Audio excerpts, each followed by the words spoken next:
Good evening, friends, and welcome to my YouTube channel Study of Metallurgy. I am Ardhandu Singh, lecturer in metallurgy. আজকে আমরা যে টপিকটা নিয়ে আলোচনা করব সেটা হচ্ছে Vickers hardness test. Vickers hardness test is the one of the hardness test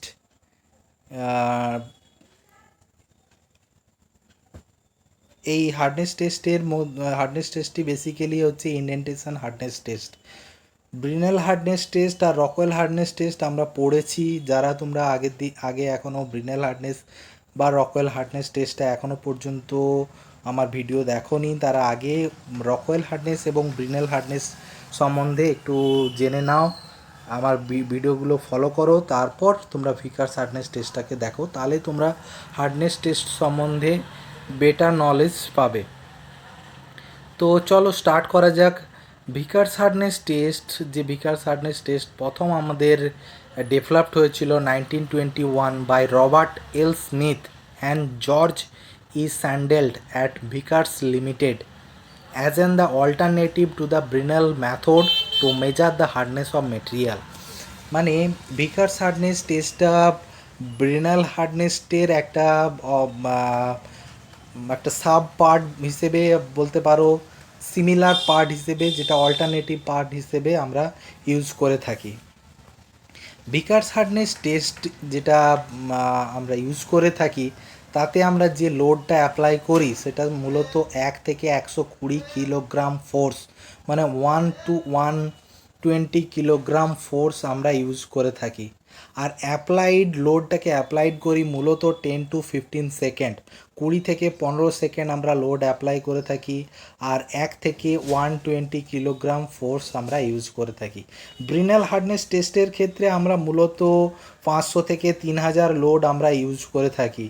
R Vickers হার্ডনেসে 1 থেকে 120 কিলোগ্রাম ফোর্স আমরা ইউজ করে থাকি. Significance of the Vickers hardness test যদি বলতে হয়, তাহলে সিগনিফিক্যান্স যেটা রয়েছে, Vickers hardness test is often easier to use than other hardness test since required calculations are independent of the size of the indenter.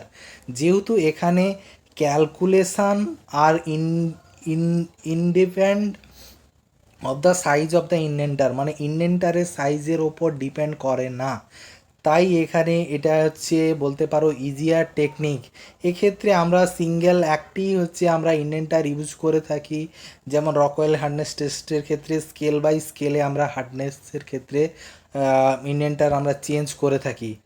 And the indenter can be used for the material irrespective or hardness. The basic principle, as with all common measure of hardness, is to observe the material ability to resist plastic deformation from a standard source. Vickers test can be used for all metal and has one of the wide scale among hardness test. মানে এই hardness টেস্টটা সবথেকে বেশি পরিমাণে আমরা usable করে থাকি, কারণ ক্ষেত্রে আমরা সিঙ্গেল যে কোনো মেটেরিয়ালের ক্ষেত্রে আমরা সিঙ্গেল একটাই মাত্র ইন্ডেন্টার ইউজ করি, যেটা হচ্ছে আমরা যেটা আমরা ভিকার্স ইন্ডেন্টার হিসেবে পরিচিত হয়ে থাকি, যার অ্যাঙ্গেল হিসেবে 136 ডিগ্রি অ্যাঙ্গেল. দেখো তোমরা দেখতে পাচ্ছ, this is the indenter of Vickers hardness টেস্টের যে indenter, this one the indenter. Vickers hardness test used, তাহলে কী ধরনের ইন্ডেন্টার ইউজ হয়, এটা একটা শর্ট কোশ্চেন. আমরা আমাদের সবচেয়ে সচরাচর দেখতে পাওয়া যায়, সেটা হচ্ছে স্কোয়ার বেস ডায়মন্ড পিরামিড, যেটা সবথেকে বেশি মানে যেটা আমাদের ইউজ করা হয় ইন্ডেন্টার হিসেবে. স্কোয়ার বেসড মানে হচ্ছে যার বেসটা হবে স্কোয়ার শেপ, যার বেসটা হবে স্কোয়ার আকৃতি,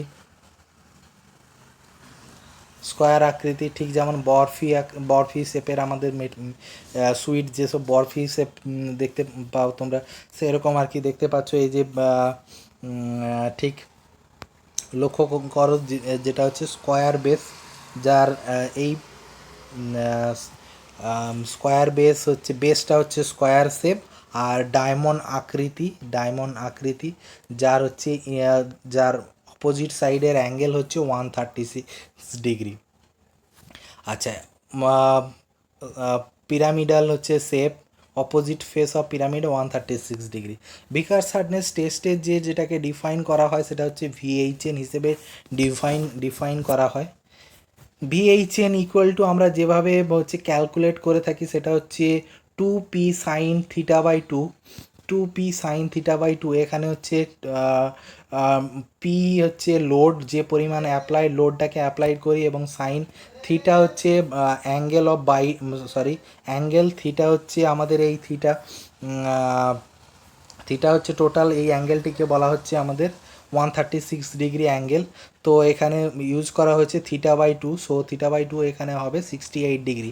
সো যেটা হবে 2p sin 68 ডিগ্রি/L²। এখানে এল যেটা হচ্ছে, এলটা হচ্ছে মূলত is the average length of diagonal, আর পি হচ্ছে applied load, and theta is the angle between the opposite face of diamond, মানে 136 ডিগ্রি। তাহলে হচ্ছে যার ভ্যালুটা পাওয়া গিয়েছে 1.854p/L²। এটার টোটাল মানটা যদি আমরা বসাই, টু p sin 68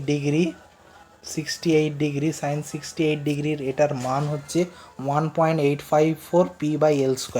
তো প্রথম কাজ হচ্ছে ব্রিনেল হার্ডনেস টেস্টে আমাদের যে স্কোয়ার বেসটা, যেটা এইভাবে স্কোয়ার বেসটা হচ্ছে তাহলে দুটো ডায়াগোনাল পাচ্ছি আমরা। একটা ধরলাম ডায়াগোনাল D1, এটা ধরলাম ডায়াগোনাল D1, আর এটা ডায়াগোনাল D2। এই দুটো ডায়াগোনালকে আমরা মেপে নিই স্কেলের সাহায্যে। এই দুটো ডায়াগোনালটাকে মেপে নেওয়ার পর তার অ্যাভারেজটাকে নিয়ে নিই। তাহলে এলটা হচ্ছে আমার কি, D1 plus D2 divided by 2।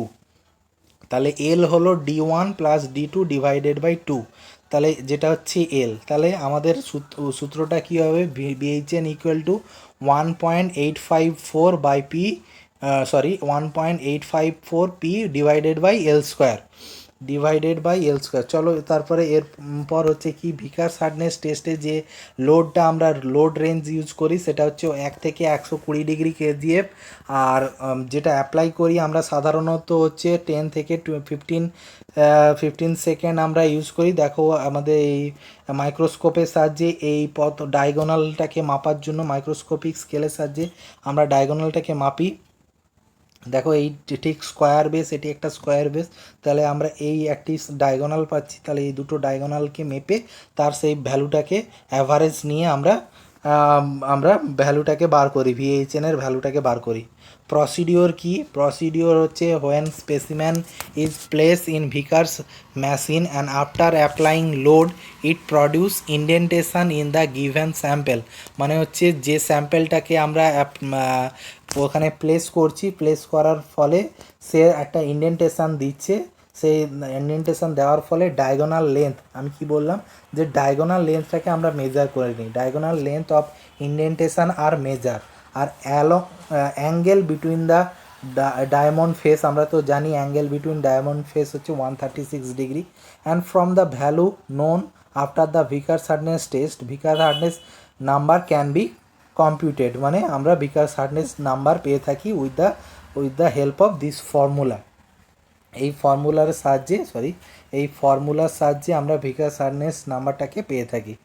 আশা করছি তোমরা ভিকার্স হার্ডনেস টেস্ট সম্বন্ধে বুঝতে পেরেছো। তো এরপর জেনে নেব ভিকার্স হার্ডনেস টেস্টের হচ্ছে অ্যাডভান্টেজ কী অ্যান্ড ডিসঅ্যাডভান্টেজ কী। ফার্স্ট আমরা জেনে নেব advantage. The indentation always have the same shape whether be the load. This make the measurement independent of load. এটা লোডের ওপর, দেখো এক্ষেত্রে হচ্ছে শেপ যেটা হবে সেটা সবসময় স্কোয়ার বেস হবে, শেপটা কোনো দিন চেঞ্জ হয় না, তো ইন্ডিপেন্ডেন্ট অফ লোড। আর কি বলেছে, hardness of the harden steel or soft material can be determined using large or small load respectively. ছোট সফট মেটেরিয়াল হোক বা হার্ড মেটেরিয়াল হোক, দুটোর ক্ষেত্রেই আমরা লোডটাকে বাড়িয়ে কমিয়ে আমরা টেস্টটাকে মেজার করতে পারি। আর কি বলেছে, the test is very useful for testing hardness of polished or nitriding surface due to the small impression made on the test. তাহলে কি বলেছে, test is very helpful for testing the hardness of polished or nitriding সারফেসের ক্ষেত্রে।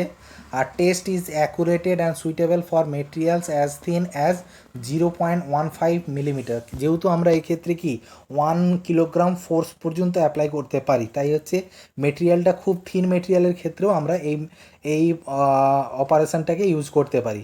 Hardness at elevated temperature can be determine using Vickers hot hardness tester in which the indenter is made of spheres and hardness is decreased exponentially with absolute temperature of the material।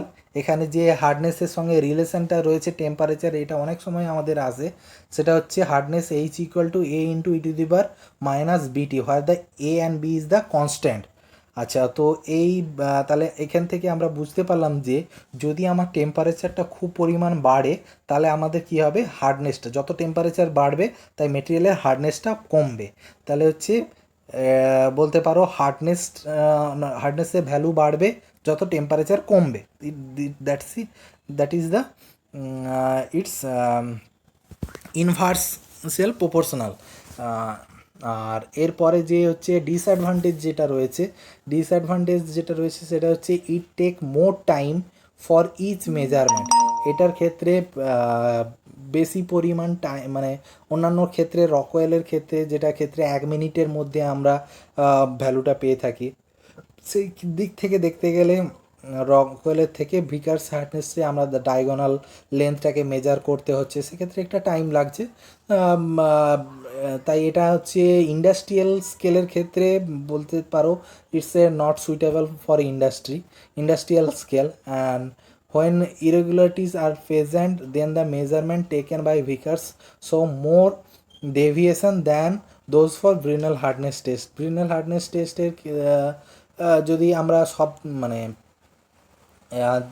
মানে maximum higher লেভেলে, মানে ধরো high value high load দিয়ে আমরা যখন কোনো material যখন আমরা কোনো ভেরি হার্ডার মেটেরিয়ালের ক্ষেত্রে আমরা যখন টেস্ট করতে চাইবো, তখন সেক্ষেত্রে আমরা ব্রিনেল হার্ডনেসটাকে আমরা বেশি প্রেফার দিয়ে থাকি in case of rather than Vickers হার্ডনেসের থেকে। তো ভিকার্স হার্ডনেস টেস্টের থেকে আমরা বলতে পারি হচ্ছে ব্রিনেল হার্ডনেস টেস্টটা হচ্ছে better in case of very hard মেটেরিয়ালের ক্ষেত্রে। তো আশা করছি তোমরা ভিকার্স হার্ডনেস টেস্ট সম্বন্ধে বুঝতে পেরেছো। তাহলে কি আমরা একটা সামারি যদি জেনে নিই, যেটা হচ্ছে কি ভিকার্স হার্ডনেস টেস্টটা হচ্ছে সফট হার্ড দুটো মেটেরিয়ালের ক্ষেত্রেই লোড ভ্যারি করে আমরা ইউজ করতে পারি। একটাই মাত্র ইন্ডেন্টার ইউজ করা হয়ে থাকে, সেটা হচ্ছে স্কোয়ার বেস ডায়মন্ড পিরামিড, যেটার 136 ডিগ্রি অ্যাঙ্গেল থাকে।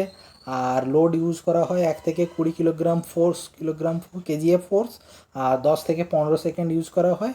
ভিএইচএনের যে ফর্মুলা সেটা হচ্ছে 1.854 P divided by L square, যেখানে এটা হচ্ছে কি average value of the diagonal, মানে প্রথমে আমরা ডায়াগোনালটাকে মাপি, তার অ্যাভারেজ নিয়ে নিই, সেটার এল স্কোয়ার।